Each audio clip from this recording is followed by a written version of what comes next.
Hello and welcome everybody to another episode of Books and Bytes. Today we're taking a deep dive into William R. Trotter's really compelling book, Frozen Hell, the Russo-Finnish Winter War of 1939-1940. Yeah, Frozen Hell. It's more than just a history book, isn't it? It's this stark look at one of the most, improbable conflicts ever. Trotter really reveals how Finland, this tiny nation, just defied incredible odds against the Soviet Union. They put up this fierce, often really effective defense. Astonishingly effective, yeah. And the book digs into, the strategy behind it, how seemingly minor bits of terrain became crucial, and the human side, the courage, the cleverness, and that unique Finnish spirit they call sisu. Sisu, right. We'll definitely get into that. And critically, it looks at the impact on both sides, how it exposed these sort of hidden weaknesses in the Red Army and really cemented Finland's place, as this nation that just refused to be conquered. And that refusal, that's really what we want to unpack today. Yeah. Our goal, our mission for this deep dive is to pull out the key insights from Trotter's work. We want to help you understand not just what went down, but how this small country managed to stand up to such a massive aggressor and why those lessons, well, they still matter today. Okay, let's get into it. Oh. The odds when you first look at them are just unbelievable. Finland, 3.7 million people? Tiny population, and their military. Yeah. 9 divisions. That's it. And get this, they had basically no operational tanks. No. Well, their anti-tank training used these ancient Renault from 1918. So you can imagine the shock, the terror, when those first waves of Russian T-26s and T-28s and those big KV-1s rolled in. So what were the Soviets actually bringing? What was the scale on their side? Oh, the contrast is... Well, Trotter uses the word grotesque. The Red Army had 120 active divisions. That's about 1.8 million men, plus almost endless reserves. Wow. Backed by 10,000 tanks, 15,000 artillery pieces, maybe 6,000 combat aircraft. Now, they didn't throw all of that at Finland initially, but they eventually committed something like 21 divisions. Which is still huge. Oh, yeah. About 450,000 infantry, 2,000 cannons, 1,500 tanks. It's David versus Goliath, but Goliath brought, his entire extended family and all their weapons. So why? Why would Stalin risk this? Attacking a small neutral country when he was supposedly trying to, cozy up to the West against Hitler. Trotter says the prize wasn't land, but peace of mind. What does that mean here?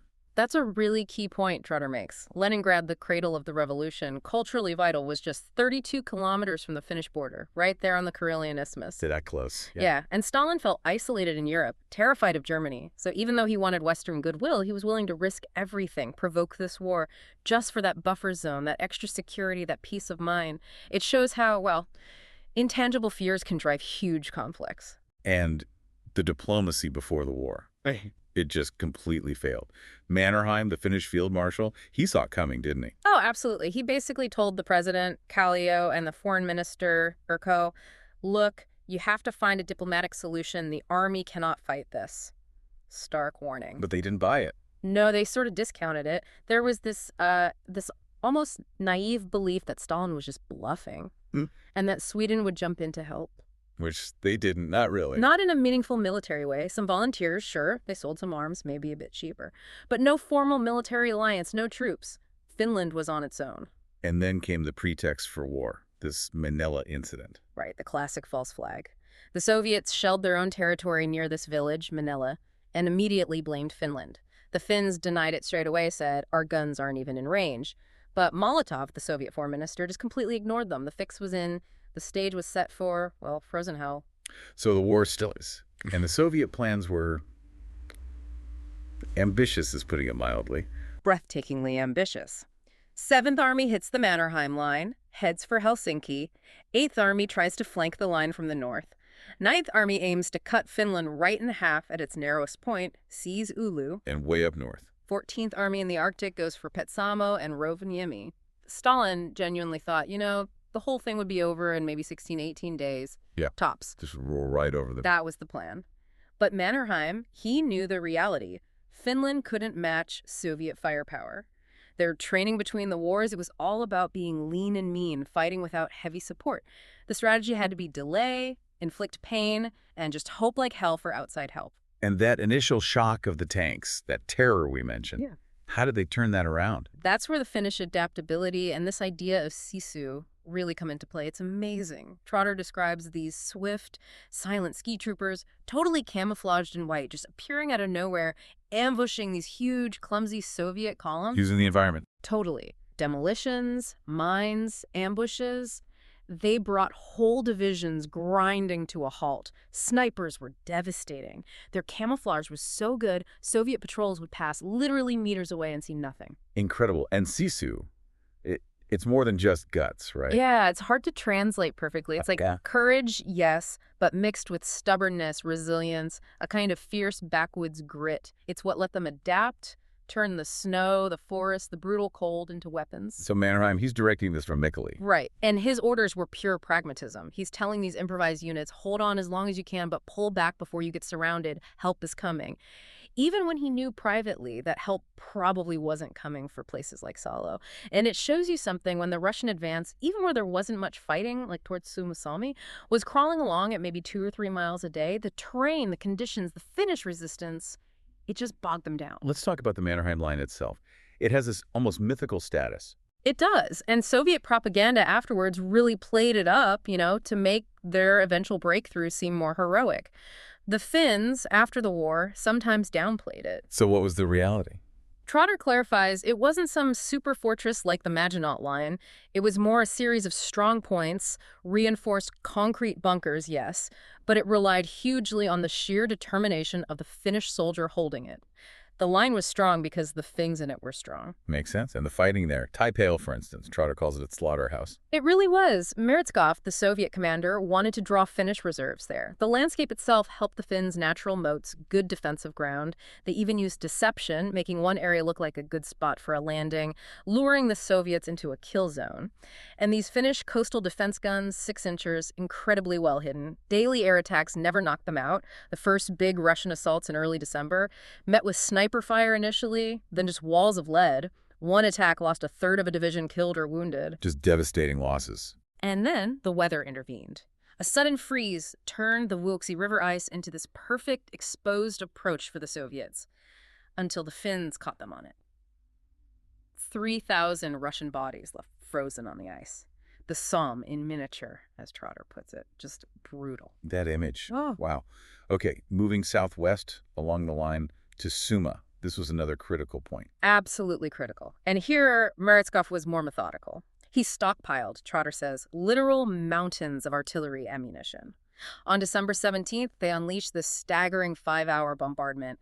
Then the attack came, sappers clearing paths, 50 tanks charging forward. How did the Finns possibly cope with that? With incredible, almost suicidal bravery, satchel charges, mines they basically had to place by hand, bundles of stick grenades strapped together. Trotter describes Finns literally climbing onto tanks, trying to jam rifles into observation slits. But the key thing initially was the terrible Soviet coordination between tanks and infantry. The tanks would charge ahead, leaving their infantry behind, and the Finns would pick them off. They lost maybe 200 tanks and chewed up 6 divisions in just 3 days. Incredible. What did Mannerheim make of that? His reaction reading these reports was apparently disbelief mixed with awe. He said something like, "I never would have believed my men were so good, or the enemy's commanders could be so bad." He called their tactics not just incompetent, they were criminal. But he was also deeply worried. He knew the Soviets would learn. They wouldn't stay this bad forever. And his worry was justified. The Finns tried a counterattack around Christmas, didn't they? They did, December 23rd. But it was, well, ill-fated. Launched in a blizzard, freezing cold, minus 25 Fahrenheit wind chill. Radios failed. Units got lost. It was a debacle, frankly. Mannerheim quickly hushed it up, kept it out of the papers, couldn't afford the morale hit. Understandable. Okay, let's shift north a bit to Ladoga, Karelia, and Tolvajarvi. This is where we see a different kind of fighting emerge. Exactly. This is the birthplace of the famous Maudi tactics. Initially, Mannerheim was actually frustrated with his officers there, felt they were too timid, mostly reservists. But he decided to roll the dice, risk a lot in this sector. And this is where Talvela and Pajari come in. Colonel Paavo Talvela and Lieutenant Colonel Aro Pajari, key figures. Pajari does this daring recon on a big Russian division, the 139th, 20,000 men, 50-plus tanks who were just sitting there way too complacent. And Pajari basically says, right, that changes today. Love that. And did it change? Oh, did it ever? Night of December 12th, 13th, Pajari leads this audacious night raid. They open fire at 2:06 a.m. In under 5 minutes, they inflict over 400 casualties. Completely rattles the Russians. There's even this story, maybe apocryphal, that the Soviets thought the smoke from the Finns' ancient French field guns, like 1871 vintage, was some new kind of poison gas. Shows the confusion and the Finns' knack for the unexpected. And this leads to moti tactics. Explain that. So moti literally means a pile of logs waiting to be cut. It became the Finnish term for encircling Soviet units. It wasn't some pre-planned doctrine, it just sort of emerged. The Finns, using their ski troopers' mobility, would cut the Soviet supply lines, usually roads through the dense forest. They'd isolate these pockets of Soviet troops, these motis, and then just let the cold, starvation, and constant sniper fire wear them down. Bleed them dry. Exactly. Suomussalmi, which we'll get to, is the ultimate example. But in Ladoga, Karelia, it was a bit different. The motis there often became heavily fortified. The Soviets used tanks as makeshift pillboxes, and crucially, they managed effective air resupply. So these motis became a real drain on Finnish manpower trying to reduce them. So, not always a clean kill. No. Trotter describes the fighting for this one ski lodge at Tolvajärvi as incredibly violent. There's that story, again, maybe not totally true, that President Kallio wouldn't let them burn it down because it cost too much, so they had to storm it at great cost. But the bravery was immense, like Corporal Mutka destroying tanks with satchel charges. And Pajari himself, he pushed incredibly hard. Relentlessly, almost suicidally, leading attacks day after day with exhausted men, always outnumbered. It took a toll. He actually had a second heart attack around December 21st, and his troops were pushed to the brink. There was a near mutiny, the mutineers of Tolvajärvi. How did Mannerheim handle that? Very shrewdly. He declared victory in the sector, handed out promotions and medals to Pajari and Talvela, boosted morale publicly, but clamped down hard on any news of the discontent. Politics and war colliding. Okay, but then there's Suomussalmi, the miracle. Oh yeah, Suomussalmi, this tiny remote village, maybe 4,000 people. Strategically important only because a couple of primitive roads met there, roads leading towards Oulu, which would cut Finland in two. And the Soviets sent a big force. Huge. The 163rd Division, 17,000 men, 40 tanks, over 100 guns. They came down these terrible logging tracks, completely catching the Finns off guard. Initial resistance was just like 50 border guards. So how did the Finns respond? They sent in General Shamar Salasvo. Brilliant commander. His strategy was pure genius for the conditions. He built an ice road across frozen lakes and swamps, allowing his much smaller forces to move rapidly. He used that mobility to cut off the 163rd Division, which was strung out along the road into Suomussalmi, and then he cut off the relief force coming to help them, the 44th Division under Vinogradov, on another road called the Rate Road. He created these massive motis. And the result? Annihilation. Absolute annihilation. The Finns showed no mercy to the trapped Russians. Conditions inside the motis were horrific: starvation, eating horses, even hunger riots. The Finns just systematically chopped them up. Captain Lasila led one operation cutting the Rate Road, killed 500 Russians, took 500 yards of road in 2 days.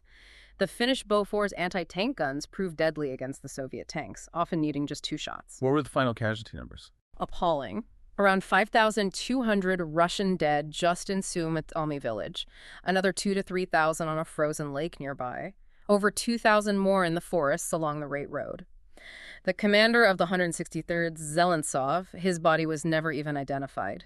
Vinogradov, commander of the 44th, was caught trying to escape in a tank. It was such a stunning victory against overwhelming odds using terrain, mobility, and sheer ferocity that it's still studied as a classic example at places like West Point. A true miracle, then, in military terms. But these early Soviet failures, they must have caused ripples back in Moscow. Oh, big time. The fighting died down a bit on the isthmus in January, and it gave everyone time to see just how bad things were for the Red Army. Terrible training, rigid tactics, awful leadership thanks to Stalin's purges. It was all laid bare. And Stalin's reaction. Fury. Absolute fury. There's that famous story of him screaming at Vorshilov, the defense commissar, "You're the one who had our best generals killed." But that anger, that humiliation, actually led to critical changes. Shaposhnikov took over planning. They started emphasizing professionalism again, not just ideology. Rigorous new training, especially for tanks and infantry working together. Better radios, better fire control. And they purged the incompetent officers. Crucially, they brought in new commanders for the front against Finland. Timoshenko and Zhukov was involved too. They formed this Northwestern Front. The Soviets were learning fast and brutally. So the February offensive was going to be different. Completely different. especially back at Suma on the Mannerheim line. This time, it wasn't clumsy charges. It was sustained, overwhelming firepower. Artillery barrages like nothing seen before, 300,000 shells in one day. Heavy bombers dropping 1,100-pound bombs, massive railroad guns firing relentlessly. The Finnish defenders must have been pulverized. They were. Trotter describes men being killed purely by concussion, fortifications just blasted away. And on February 11th, the Soviets achieved a breakthrough at Lade. Finnish communications collapsed, fresh Finnish troops were thrown in, but they were overwhelmed. What did Mannerheim do? He faced this awful choice. His commanders wanted to pull back, regroup, but Mannerheim refused a general retreat. He knew giving up the main line meant probably losing the war and Finland's independence. He ordered them to hold, knowing the cost. So the end was approaching. Yeah, the situation became desperate. The ice on the Gulf of Viipuri started to melt, opening up the Finnish flank to Soviet amphibious attacks. That Allied aid everyone hoped for. It was mostly talk, politically impossible for Britain and France to really intervene meaningfully. A few volunteers, some outdated equipment, but nothing decisive. And conditions on the front line? Grim. The Soviets landed troops on the coast, coastal forts started falling. Trotter even mentions a large-scale mutiny in one Finnish division around March 7th, troops just exhausted, saying they were going home. Viipuri itself was under siege, and right before the ceasefire finally came on March 12th, the Soviets unleashed this final, utterly pointless, massive artillery barrage. Just pure spite. Just tragic. What was the final human cost? Immense. Finland lost around 26,000 killed, maybe 40,000 wounded or missing. Huge losses for such a small country. The Soviet official numbers were about 48,000 killed, 160,000 wounded.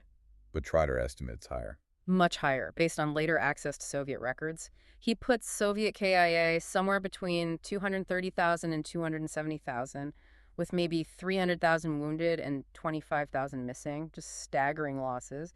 And the Soviet POWs who survived the war, mostly handed back and then likely shot by the NKVD. Terrible. That quote sums it up. Yeah, that grim Soviet officer. We seem to have won just enough land to bury our dead. So looking back, what's the lasting impact? It's profound. The war brutally exposed the Red Army's weaknesses, forcing those reforms that were absolutely vital when Germany invaded in 1941. Finland lost territory, the Karelian Isthmus, a base at Hanko, but crucially, they kept their independence, their democracy. Even with the later continuation war, fighting alongside Germany. That definitely complicated their image, yes. But Trotter portrays Mannerheim as a pragmatist, always focused on Finland's survival above all else. After the war, Finland found its path neutrality, rebuilding, paying off reparations, eventually regaining respect. Mannerheim's farewell address to his soldiers really captures it. He acknowledged the losses, but emphasized their spirit. Our army stands unconquered. Such a nation has earned the right to live. So when you boil it all down, the Winter War, it wasn't just another conflict. It really shaped a nation, didn't it? And taught some hard lessons about warfare. Absolutely. It was a crucible. And those lessons from places like Tolvajarvi and Suomussalmi, the sheer shock of Finnish resilience, it changed how the world saw the Red Army, and it forced the Soviets to change themselves, which had massive consequences for World War II. And here's what really strikes me looking at it today. In our world, so focused on tech and numbers, the Winter War is this powerful reminder about the other stuff, the intangibles. Leadership, ingenuity, pure national will, the underdog punching way above its weight. Exactly. Which makes you think, doesn't it? What does frozen hell really tell us about what strength is? And how something as abstract, as seemingly small as Stalin's desire for peace of mind could unleash such monumental horror and heroism. All to think about there. We hope this deep dive has given you more than just the facts, maybe some of those aha moments about what people can endure and achieve under the most extreme pressure.